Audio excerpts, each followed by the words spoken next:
পুরো বডি থেকে আমরা পার্টসগুলো আগে আলাদা করে নিব।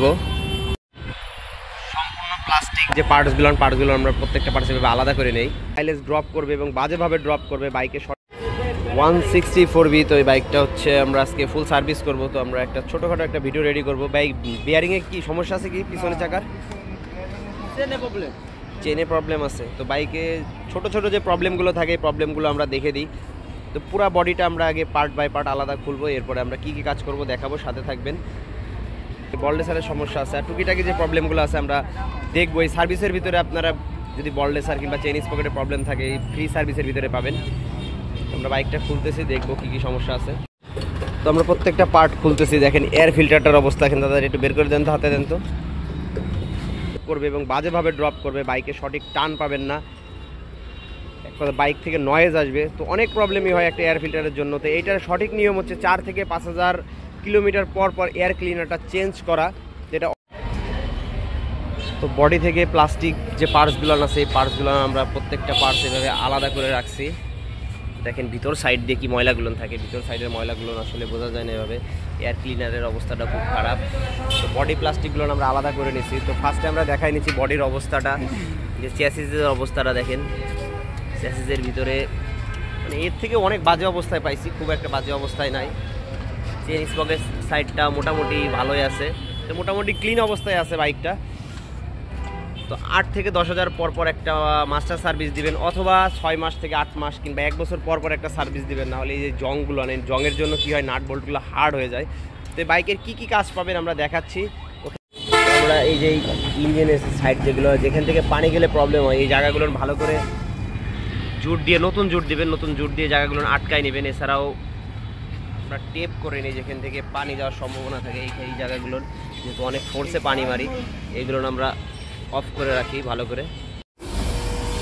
তো ফার্স্টে আমরা পানি দিয়ে ভালো করে যে ময়লাগুলো আছে ময়লাগুলো আগে আমরা আলাদা করে নিব। এবং ভালো করে পানি মারলে কি হবে, যে অনেক দিনের যে জমা ময়লাগুলো আছে এই জমা ময়লাগুলো একটু ছেড়ে দেবে। এরপরে আমরা লিকুইড দিয়ে ভালো করে ক্লিন করব। তো এই ভিডিওটা বড় করব না, জাস্ট ওয়াশ করব।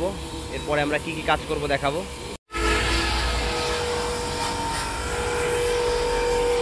বডি পার্টসগুলো আমরা এইভাবে সুন্দর করে ক্লিন করব। ভিতর সাইডটা কখনো পরিষ্কার করতে পারেন না। তো আমরা মাস্টার সার্ভিস যখনই করি চেষ্টা করি এই ক্লিনটা করে দেওয়ার। তো প্রত্যেকটা পার্টস এইভাবে ক্লিন করব সুন্দরভাবে। তো ভিডিও বড় হবে যার জন্য প্রত্যেকটা পার্টস এভাবে ক্লিনিং দেখাবো না। ওই পাশে বডিটা ক্লিন চলতেছে পানি দিয়ে ফার্স্টে, এরপরে আমরা ফোম ওয়াশ করব। আর বডি পার্টসগুলো এইভাবে সুন্দর করে ক্লিন করব, পার্ট বাই পার্ট এইভাবে ক্লিন করা হবে। প্রত্যেকটা জায়গা সুন্দর করে এই ময়লাগুলো আছে এই ময়লাগুলো প্রত্যেকটা ময়লা এইভাবে ক্লিন করে দেওয়া হবে। তো আমরা বডিটা ভালো করে ক্লিন করতেছি এক সাইডে, আর আরেক সাইডে বডি পার্টসগুলো ধোয়া হচ্ছে। তো ফোম দিয়ে দিচ্ছি, যেহেতু অয়েলি যে ময়লাগুলো থাকে এই অয়েলি ময়লাগুলো লিকুইড ছাড়া ক্লিয়ার হয় না। তো আমরা ভালো করে ঘষে নিচ্ছি বডিটা। তো ভিডিওটা ফাস্ট ফরওয়ার্ড করা, অনেক বড় হয়ে যায় ভিডিওটা। তো আমরা সাইলেন্সারের এই জায়গাগুলো ভালো করে একটু শক্ত ব্রাশ দিয়ে ক্লিন করার চেষ্টা করি। আর এই পাশে বডি পার্টসগুলো ভালো করে ক্লিন করতেছি।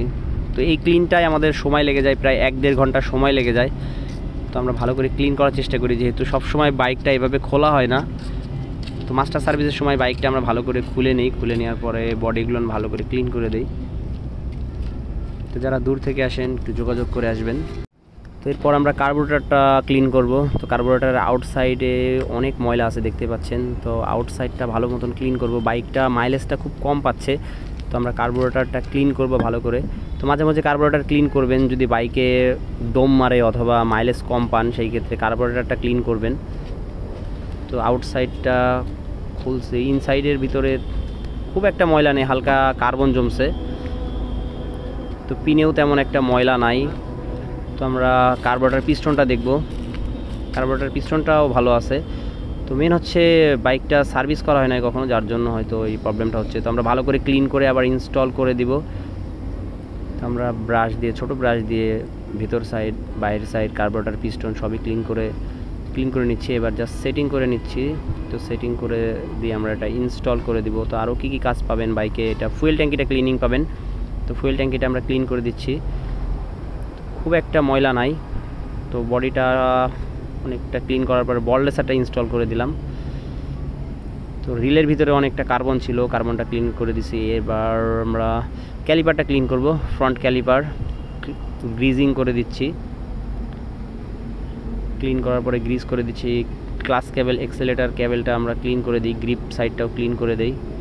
রেয়ার ক্যালিপারটা, ডিস্ক প্যাডের অবস্থাটা তেমন একটা ভালো নয়, হার্ড হয়ে গেছে। অরিজিনাল প্রোডাক্টই আছে, তবে হার্ড হয়ে গেছে। পানি যে একটা ক্যাচ ক্যাচ শব্দ হয়, তো আমরা অরিজিনাল প্রোডাক্টটা ইনস্টল করে দেবো। এটা হচ্ছে রাইনে কোম্পানির থাকে, পরবর্তীতে রাইনে কোম্পানির পাবেন। তো এই সার্ভিসের ভিতরে আপনারা ক্যালিপারগুলো ক্লিন পাবেন। তো যারা আরজেড বাইক সার্ভিসে অ্যাড নেই, আরজেড বাইক সার্ভিসে অ্যাড হয়ে যাবেন। তো আমরা এটা ক্লিন করার পর ইনস্টল করে দিব। তো যারা দূর থেকে আসেন অবশ্যই যোগাযোগ করে আসবেন। একটা বাইক সার্ভিস করতে প্রায় 7 থেকে 8 ঘন্টা সময় লেগে যায়, তো এই সময়টাই হচ্ছে বড় বিষয়। তো এখন আলহামদুলিল্লাহ কাজ কমপ্লিট করা হয়েছে। তো বাইকের অবস্থাটা আশা করি এখন দেখতেই পাচ্ছেন। তো যারা দূর থেকে আসেন অবশ্যই যোগাযোগ করে আসবেন। তো মোটামুটি 7 ঘন্টা মতন লাগছে বাইকটার কাজ কমপ্লিট করতে।